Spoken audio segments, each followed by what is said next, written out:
Friday suspense শুধুমাত্র medical agent ওয়াইটি চ্যানেলে। বাংলার ছোট গল্প দিয়ে সাজানো আজকের গল্পের নাম অলৌকিক। রচনা ডরোথি সোয়ারস। গল্প পাঠে সুপর্ণা মিশ্রা। সমগ্র চরিত্রে দেবপ্রতিম চক্রবর্তী। শুরু হচ্ছে অলৌকিক। Grand central station. রাতের শেষ ট্রেনটা বিকট আর্তনাদ করতে করতে স্টেশনে ঢুকলো। প্ল্যাটফর্ম প্রায় জনমানব শূন্য। দু চারজন যাত্রী যারা রয়েছে তারা ট্রেন প্ল্যাটফর্মে ঢুকতে না ঢুকতে হুড়মুড় করে উঠে জায়গার ধান্দায় ব্যস্ত হয়ে পড়লো। ফ্রান্সিস ব্যারন জানলার ধারে বসে বাইরের অন্ধকার প্রকৃতির দিকে তাকিয়েছিল এতক্ষণ। একা একা মুখ গোমরা করে আর কতক্ষণ বসে থাকা যায়? সময় যেন বোঝা হয়ে দাঁড়িয়েছে। ট্রেনটা গ্র্যান্ড সেন্ট্রাল স্টেশন ছাড়িয়ে আবার জমজমাট বাঁধা অন্ধকার ভেদ করে পরবর্তী স্টেশনের উদ্দেশ্যে গোঙাতে গোঙাতে এগিয়ে চলল। ফ্রান্সিস ব্যারন অনন্যপায় হয়ে পকেট থেকে ছোট্ট দাবার ছকটা বের করলেন, থায়ের উপর মেলে ধরলেন।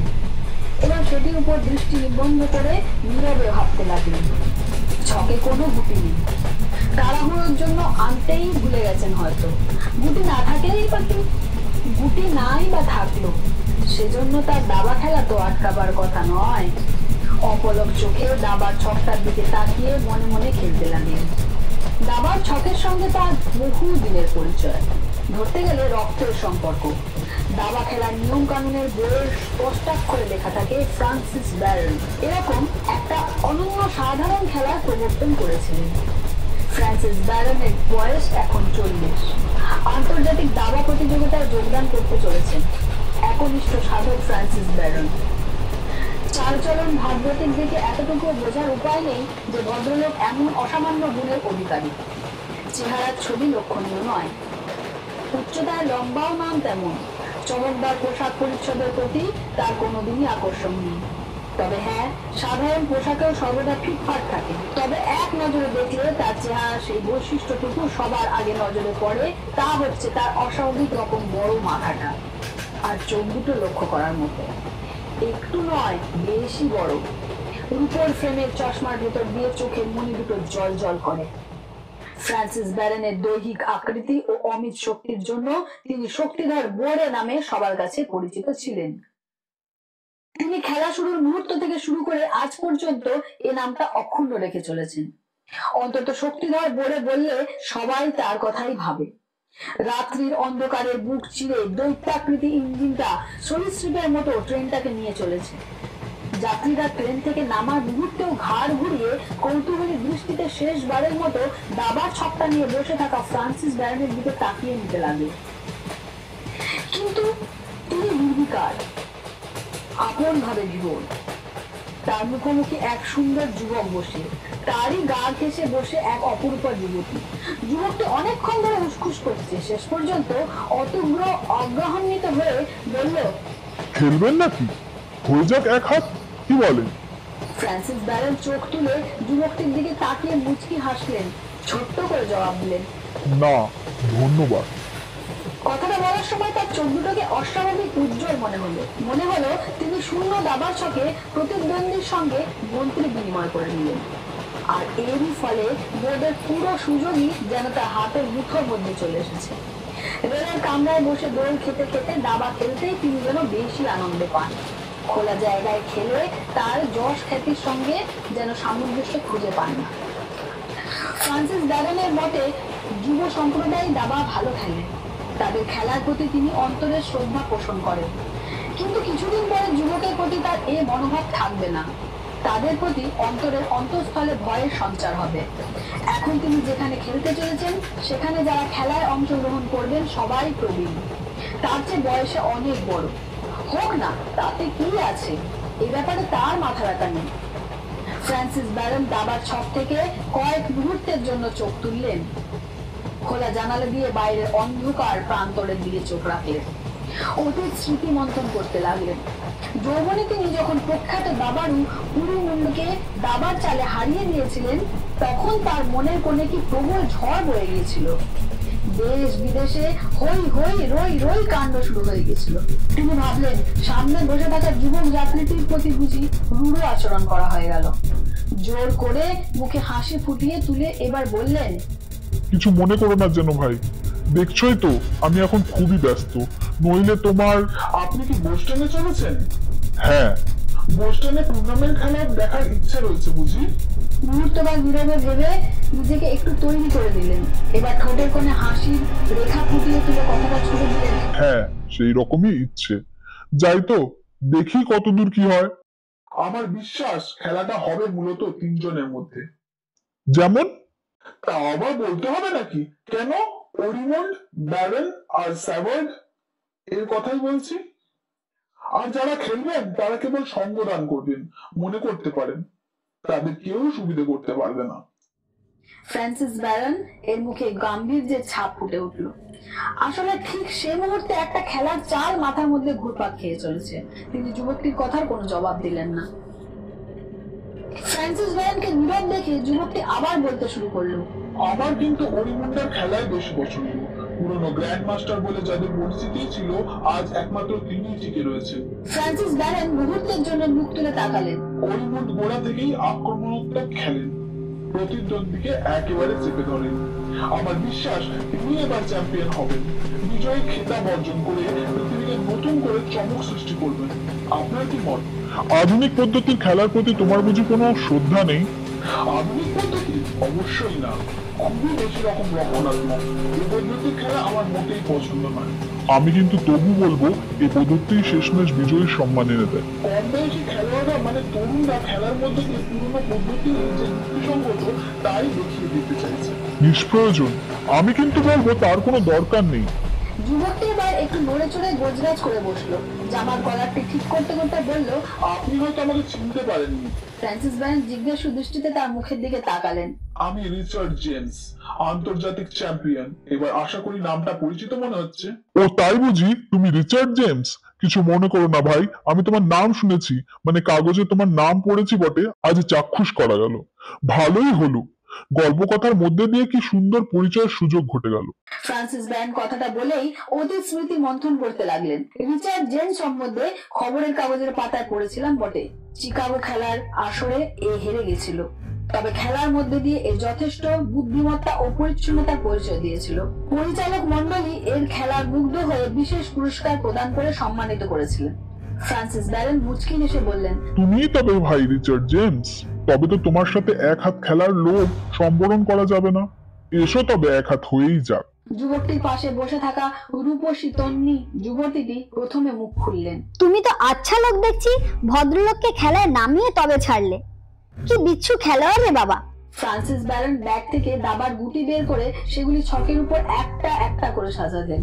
রিচার্ড জেমস গোড়ার দিকে রীতিমতো লাগাম টেনে ধরে খেলতে লাগলেন। যথেষ্ট সতর্কতা অবলম্বন না করলে ট্রেনের খেলার ফলাফল হয়তো বা প্রতিযোগিতার খেলায় প্রভাব বিস্তার করতে পারে। এই সময় কাটানোর ইচ্ছা। ভদ্রলোকটির সঙ্গে এই খেলাটার ইচ্ছাটা শেষ পর্যন্ত কাজ হয়ে না দাঁড়ায়। এবার এদিকে ফ্রান্সিস ব্যারন খেলা শুরু হবার কিছুক্ষণের মধ্যেই নিজের বিশেষ পদ্ধতি অনুসরণ করে খেলতে লাগলেন। তিনি ঠান্ডা মাথার ধীর স্থির ভাবে রিচার্ড জেমসের আক্রমণাত্মক খেলার দোষ ত্রুটিগুলি বের করতে লাগলেন আর সেগুলিকে কাজে লাগিয়ে বাজিমাত করতে আত্মনিয়োগ করলেন। খেলা পুরো দমে শুরু হয়েছে। যুবক রিচার্ড জেমস ম্যাক্স লাইন পদ্ধতি অনুসরণ করে দাবার চাল নিচ্ছে। এই পদ্ধতিতে সে ছকের কেন্দ্রস্থল দিয়ে আক্রমণ করতে লাগলো। ফ্রান্সিস ব্যারন নিজস্ব পদ্ধতিতে ধীর মন্থর গতিতে এগিয়ে চলেছে। সে ছকের কেন্দ্রস্থলে ফাঁকা পাওয়ার তীব্র প্রতিদ্বন্দ্বিতায় লিপ্ত হল। খেলোয়াড় দুজন যখন খেলার শেষ ধাপে পৌঁছালেন তখন রিচার্ড জেমস এক চালের পিছনে পড়েছিল, কিন্তু কার্যত তার সুযোগ যথেষ্টই ছিল। রিচার্ড জেমস খেলার ফাঁকে প্রতিদ্বন্দ্বীর দিকে তাকিয়ে মুচকি হাসল। বাস্তবে কি আপনি খুবই ভালো খেলছেন। ফ্রান্সিস ব্যারন ভেতরে ভেতরে খুব উত্তেজিত হয়ে পড়েছেন। হঠাৎ ভাবছেন, এই কি করছি আমি? আমার এই আকস্মিক উত্তেজনাকে কাজে লাগিয়ে রিচার্ড জেমস জিতে যাবে। বিজয়ীর পক্ষে খেলা ড্র হয়ে গেলেও কেলেঙ্কারি চূড়ান্ত হয়ে যাবে। ব্যাপারটা ভীতিপ্রদ বটে। রিচার্ড জেমসের কাছ থেকে তার পরিচয় টুর্নামেন্ট যাওয়ার পর আর গোপন থাকবে না। সে অবশ্যই আজকের খেলার ফলাফল বুক ফুলিয়ে সবার কাছে বলে বেড়াবে, ফলে তখন আর তার পক্ষে মাথা ঠান্ডা রেখে চলা সম্ভব হবে না। স্নায়বিক উত্তেজনার শিকার হয়ে তিনি তখন কেলেঙ্কারি চূড়ান্ত করে ছাড়বেন। গুটি হাতে নিয়ে চাল দেওয়ার পূর্ব মুহূর্তে তিনি বললেন, শোনো, আমি তোমার কাছে এতক্ষণ নিজের পরিচয় গোপন রেখেছিলাম, আসলে তুমিও কিন্তু জানতে চাওনি ভাই। যাক শোনো, আমার নাম ফ্রান্সিস ব্যারন। ফ্রান্সিস ব্যারন কিন্তু যুবক রিচার্ড জেমসের আচরণে কিছুটা স্তম্ভিতই হলেন। তার পরিচয় তার মধ্যে বিশেষ ভাবান্তর ঘটাতে পেরেছে বলে মনে হলো না। কেবলমাত্র চোখে মুখে সামান্য বিস্ময়ের ছাপ এঁকে বলল, একটু আগে আমি যা কিছু বলেছি তার জন্য দুঃখিত, আশা করি নিজ গুণে ক্ষমা করে দেবে। আরে ভাই, এতে আবার মনে করার কি থাকতে পারে, কিছু মনে করিনি আমি। তারপর রিচার্ড জেমসের পর পর দুটো চালেই ভুল করে বসলো। শেষ পর্যন্ত ফ্রান্সিস ব্যারন জয়লাভ করলেন। খেলায় জিতলেও তিনি মনে মনে যুবক খেলোয়াড়টির ক্রীড়া কৌশলের প্রশংসা না করে পারলেন না। ট্রেনের গতি ক্রমে মন্থর হয়ে আসতে লাগলো। সামনে ব্ল্যাক বা স্টোনস। ফ্রান্সিস ব্যারন তার ব্যাগ গোছাতে গোছাতে মুচকি হেসে রিচার্ড জেমসের তার সহযাত্রীদেরকে উদ্দেশ্য করে বললেন, আমাকে যে এবার নামতে হচ্ছে, ঠিক আছে, টুর্নামেন্টে আমাদের আবার দেখা হবে।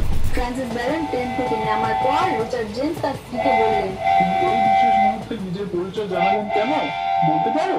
কেন? আমাকে বিচলিত করার জন্য। ফলো হয়েছে, আমি আচমকা তার পরিচয় পেয়ে একটু স্নায়বিক উত্তেজনার মধ্যে পড়ে গেছিলাম। ফলো হাতে হাতে পেয়ে গেলাম, সামান্য ভুলের জন্য হেরে গেলাম। শেলি বলল, আমারও তাই ধারণা। ওনার চোখ মুখ দেখে বুঝতে পারছিলাম জয়লাভের ব্যাপারের মধ্যে দ্বিধাদ্বন্দ্ব ছিল যথেষ্টই। টুর্নামেন্ট শুরু হয়েছে। ফ্রান্সিস ব্যারন দাবার ছকের সামনে গালে হাত দিয়ে বসে, উত্তেজনার তিলমাত্র ছাপও তার মধ্যে নেই, উদ্বেগ উৎকণ্ঠা শূন্য। বড় যুদ্ধের পর এই প্রথম আন্তর্জাতিক দাবা প্রতিযোগিতার আসর বসেছে। দাবার জগতের কতগুলো চেনা মুখ আজকের আসরে অনুপস্থিত, কিন্তু যারা উপস্থিত হয়েছেন তাদের প্রায় সবাই ফ্রান্সিস ব্যারনের পরিচিত। প্রথম শ্রেণীর খেলোয়াড়দের মধ্যে ফ্রান্সের স্যাফার্ড, ইংল্যান্ডের তারকা ফ্রাশালি আর রাশিয়ার জেটস। আর যারা এসেছেন তারা দ্বিতীয় সারি হলেও কেউই অবহেলা করার মতো অবশ্যই নেই। দাবার হার জিত বিচার হয় পয়েন্টের ভিত্তিতে, অতএব কে কখন পা হড়কে পড়ে যাবে বলা মুশকিল। আর একজন বিশিষ্ট খেলোয়াড় এক কোণে গুটি সুটি মেটে বসে রয়েছে। তিনি হচ্ছেন দাবার জগতের বিশিষ্ট তারকা অরিমুন্ড। বয়সে সবার জ্যেষ্ঠ, বৃদ্ধ, 70-এর কাছাকাছি বয়স। মাথার চুল সব কটা পাকা, চোখে পুরু কাচের চশমা, পরনে কালো কোট প্যান্ট। দাবার গুটি চালার সময় হাত দুটো থরথরিয়ে কাঁপে। আজকাল তিনি মানসিক ভারসাম্য হারিয়ে ফেলেছেন বলে মনে হয়। শোনা যায় কিছুদিন আগে কনসেন্ট্রেশন ক্যাম্পেও নাকি ভর্তি ছিলেন। তার চোখ মুখ দেখলেই তার বর্তমান মানসিক পরিস্থিতির কথা অনুমান করা যায়। লম্বা বারান্দা দিয়ে হেঁটে যাওয়ার সময় ফ্রান্সিস ব্যারন হঠাৎ বৃদ্ধ অরিমুন্ড এর মুখোমুখি হলেন। লৌকিকতাটুকু সেরে বৃদ্ধ অরিমুন্ড হেসে বললেন, মিস্টার ব্যারন, আপনারও কিন্তু আর সে যৌবন নেই। ফ্রান্সিস ব্যারন হেসে বললেন, তবু আমি আবার খেতাবটা পেতে আগ্রহী। হ্যাঁ, সে তো নিশ্চয়ই। আপনি কি বলেন, পারবো না? পারবেন, তবে এটাই হয়তো আপনার শেষবার হবে মিস্টার ব্যারন।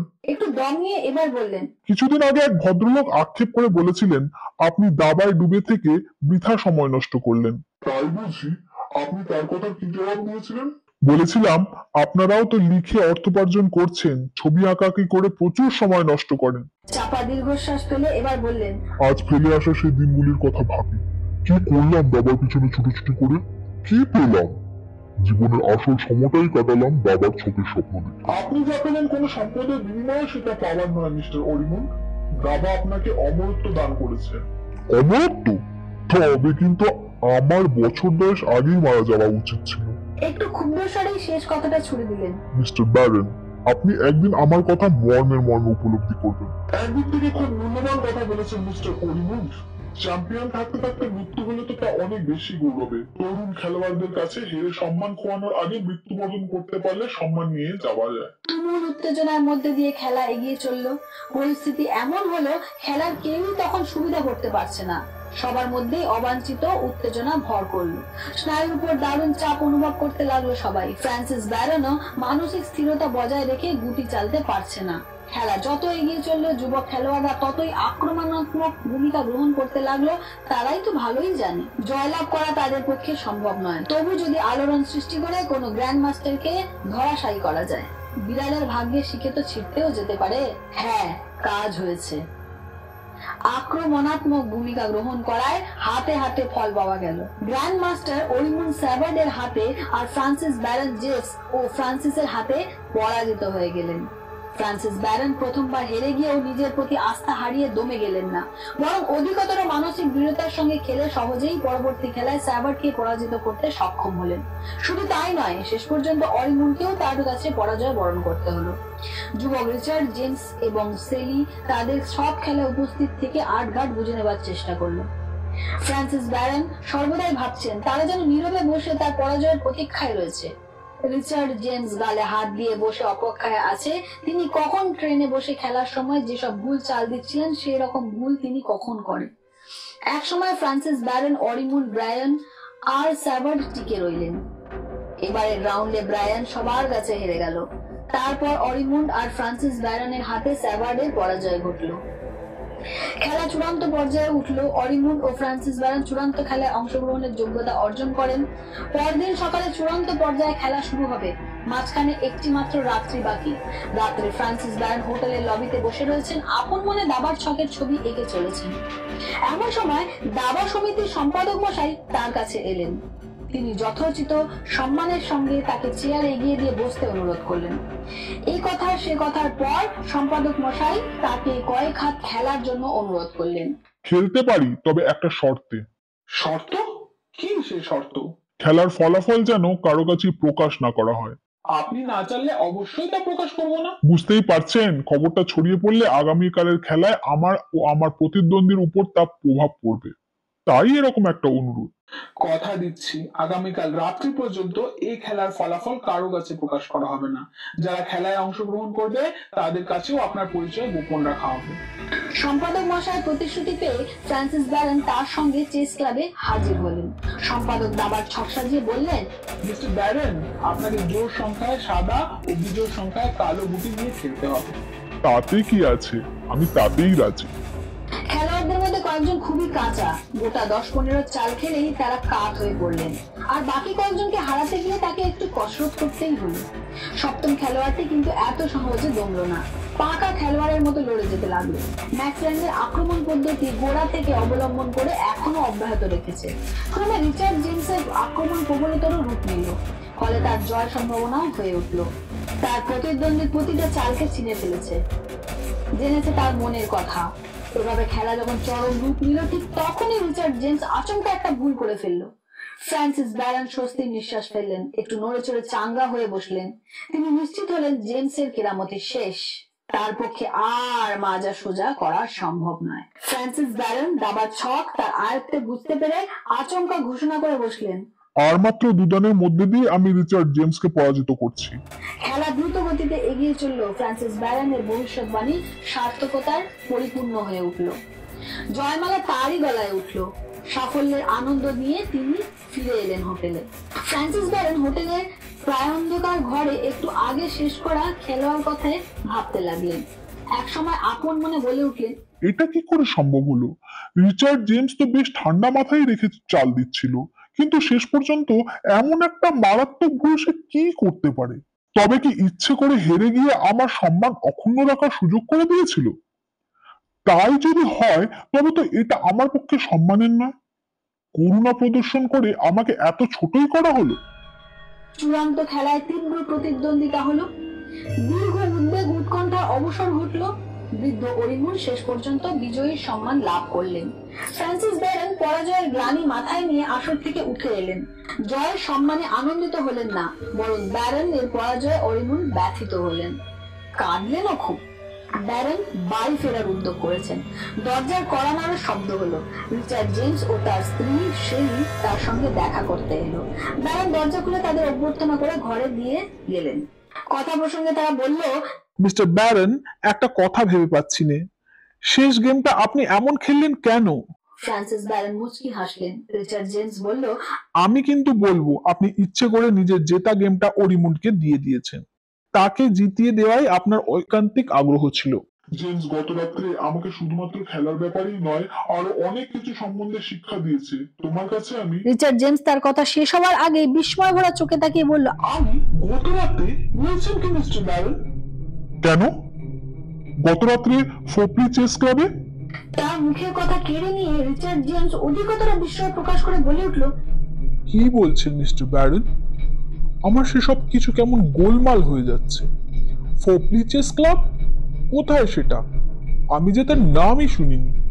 আর আপনি বলছেন গত রাত্রে আপনাকে শিক্ষা দিয়েছি? উত্তাল উদ্যম সমুদ্রের ঢেউ পাথরের উপর বারবার আছাড় খেয়ে পড়ছিল। একটা হেলানো পাথরের উপর বসে আমি the stories of sun Michael এর গল্প পড়ছিলাম, আর আমার পিসি বারবার ডুব দিয়ে স্নান ছাড়ছিলেন। তিনি ডুব দিয়ে উঠে দাঁড়ালে আমি বললাম, পিসি, টাইবেরিয়াস কি চমৎকার প্রকৃতির লোক ছিলেন, জানতে বড়ই ইচ্ছে করছে। বলো না পিসি, কেমন লোক ছিলেন তিনি? কি জানি বা কেমন লোক ছিলেন, কেমন করে বলবো? তার সম্বন্ধে কিছু জানি না, তবে তার সমসাময়িকদের কথা কিছু কিছু জানি। দু একজন দ্বীপবাসীকে জানি, চিনি, তাদের সঙ্গে থেকেওছি। পিসি, আমি গুহাগুলিতে যাব, তুমি কি আমার সঙ্গে যাবে? না, আমি বাড়ি ফিরে যাচ্ছি। গুহাগুলোতে যা হয় আমার ভালো লাগে না। কথা বলতে বলতে পিসি পাহাড়ের পাথর ডিঙিয়ে ডিঙিয়ে বাড়ির দিকে রওনা হলেন, আর আমি সমুদ্র সাঁতার কেটে দ্বীপটায় গিয়ে হাজির হলাম। অদূরে একটা গুহা দেখে সেদিকে গেলাম। গুহার চারদিকে জলজ উদ্ভিদের বিচিত্র সমারোহ, গুহাটার ভেতরে জমাট বাঁধা অন্ধকার। কিছুটা পথ হাঁটার পর আবার হালকা আলো চোখে পড়ল। আমি স্থানীয় লোকের মুখে শুনেছিলাম গুহা ছাড়িয়ে টিম্বরিয়া প্রাসাদে যাওয়ার রাস্তায় ওঠা যায়।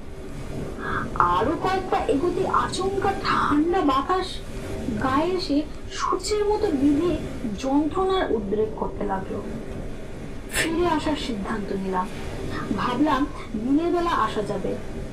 গুহাভ্যন্তরে সমুদ্রের ঢেউয়ের শব্দ গুহার ভেতরে ঢুকে বিচিত্র এক শব্দের সৃষ্টি করতে লাগলো। অনেক লোক একসাথে চিৎকার চেঁচামেচি করলে যেমন হয়, ঠিক তেমন শব্দের উদ্ভব। বুকের মধ্যে ঢিবঢিবানি শুরু হয়ে গেল আমার। মনে হলো একটা শীতল স্রোত যেন আচমকা আমাকে ধাক্কা মারলো, ঠেলে ধাক্কে ভেতরের দিকে নিয়ে চললো। ভালো সাঁতার জানি না, সাধ্যমতো হাত পা ছুঁড়ে ছুঁড়ে আত্মরক্ষা করতে গেলাম। আতঙ্কে শিউরে উঠলাম। আমাকে কি তবে কনকনে ঠান্ডার মধ্যে এই যক্ষপুরীতে রাত্রে কাটাতে হবে? তা না হয় হলো, কিন্তু জোয়ার এলে তেমন সে পৃথিবীদত্ত জীবনটাকে আর রক্ষা করা সম্ভব হবে না। আকস্মাৎ আমার শরীরের সব কটা স্নায়ু একসঙ্গে সচকিত হয়ে উঠল। চোখের সামনে বিশাল আয়তন একটা তীর গুহার মুখ আগলে বিরাট বিবাহ বিস্তার করে রয়েছে। ভয় আমার সর্বাঙ্গ থরথরিয়ে কাঁপতে লাগলো। তার উপর ঠান্ডার প্রকোপ তো রয়েছে। ঊর্ধ্বশ্বাসে সাঁতার কেটে আমি সামনের দিকে একটা পাথরের চায়ের উপর উঠে পড়লাম। হঠাৎ মনে হলো কি যেন নাকি শুনে বই কথা বলছে। এবার গুহার পিছন দিক থেকে মানুষের কণ্ঠস্বর ভেসে এলো। এদিকে তিমিটা নীলের মতো ঝকঝক দাঁত বের করে আমার দিকে তেড়ে এলো। এমন সময় অন্ধকারে ফসফরাসের আলোর মতো একটা বিশ্রী মুখ আমার চোখের সামনে ভেসে উঠলো। আবার আমার পিছনে ভয়ঙ্কর সে তিমির আস্ফলন সমান তালে চলতে লাগলো। হঠাৎ মনে হলো কেউ যেন পিছন দিক থেকে আমাকে অনবরত ধাক্কা মেরে চলেছে। আতঙ্কে বারবার শিউরে উঠতে লাগলাম, কিন্তু আমাকে সে নড়াতে পারলো না। পারবেই বা কি করে? আমি জীবন্ত। আজ যে আমাকে ধাক্কা মেরে চলেছে সে প্রায় 2000 বছর আগে মারা গেছে। আমার ভয় তিমিটাকে নিয়ে। কয়েক মুহূর্ত পরে বিশাল একটা তিমিটা তুমুল আলোড়ন সৃষ্টি করে এবং শব্দ করে জলে পড়ে গেল। আমি আতঙ্কে চোখ বন্ধ করলাম। চোখ বন্ধ করলে ও কানে আসতে লাগলো ভয়ঙ্কর ও ভীতিপ্রদ শব্দগুলো। কিছুক্ষণের মধ্যেই তিমিটার ভয়ঙ্কর সে মুখটা অদৃশ্য হয়ে গেল। একসময় সবকিছু আবার স্বাভাবিক হয়ে গেল। আমি ফেরার উদ্যোগ করলাম। আমাকে দেখেই পিসি স্বস্তির নিঃশ্বাস ফেললেন। তিনি বলে উঠলেন, আমি তো তোমার আশা ছেড়েই দিয়েছিলাম, ভেবেছিলাম টিম্বরিয়া বুঝি তোমাকে নিয়েই গেছে। আমি নরম্যানের সঙ্গে দেখা করতে গত সন্ধ্যায় ভয়ঙ্কর সেসব বৃত্তান্ত তার কাছে বর্ণনা করলাম, আর বললাম স্থানীয় লোকেরা যা কিছু বলে সবই সত্যি, তবে যেটুকু বুঝেছি টিম্বরিয়া খুব নিষ্ঠুর প্রকৃতির। ফ্রাইডে সাসপেন্স শুধুমাত্র মেডিটা লেজেন্ড ওয়াইটি চ্যানেলে।